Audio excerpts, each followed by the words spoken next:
નમસ્કાર દર્શક મિત્રો, @ગુજરાતમાં આપનું સ્વાગત છે। જ્યાં એક તરફ આકરો ઉનાળો શરૂ થઈ ગયો હોય તેવું લાગી રહ્યું છે, છેલ્લા ઘણા દિવસોથી પરસેવે રેબઝેબ કરી દે તેવી ગરમી પડી રહી છે, ત્યાં જો તમે આજે નોટિસ કર્યું હોય તો ગઈકાલ રાતથી અને આજે વહેલી સવારે ઠંડા પવનોના સુસવાટાની સાથે ગુલાબી ઠંડીનો અહેસાસ થઈ રહ્યો છે।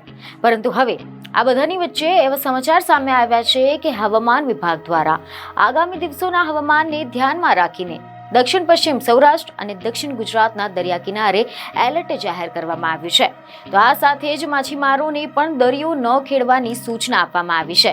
હવે જો આપણે આના વિશે ડિટેલમાં વાત કરીએ તો અહેવાલ એવા મળી રહ્યા છે કે એક તરફ તો હવામાન વિભાગ દ્વારા જાણકારી આપવામાં આવી હતી કે ઉનાળાની ઋતુનું આગમન થઈ ચૂક્યું છે અને હવે આ બધાની વચ્ચે ગુજરાત હવામાન વિભાગ દ્વારા તાપમાનને લઈને આગાહી કરવામાં આવી છે।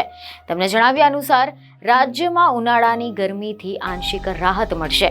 આની સાથે જ રાજ્યમાં મહત્તમ તાપમાનમાં ઘટાડો થશે અને વેસ્ટર્ન ડિસ્ટર્બન્સ પસાર થયું હોવાથી તાપમાનમાં ઘટાડો જોવા મળી રહ્યો છે। અહેવાલ એવા મળી રહ્યા છે કે હવામાન વિભાગ દ્વારા ગુજરાતમાં દક્ષિણ પશ્ચિમ સૌરાષ્ટ્ર અને દક્ષિણ ગુજરાતના દરિયા કિનારે એલર્ટ આપવામાં આવ્યા છે।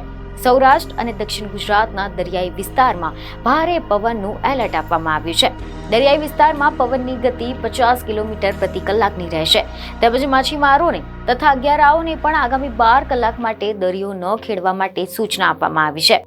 રાજ્યમાં પવનની દિશા ઉત્તરથી ઉત્તર પૂર્વ છે, જેથી તાપમાનમાં ઘટાડો જોવા મળી રહ્યો છે। બીજને ખબરો સાથે ફરી મળીશું। ધન્યવાદ।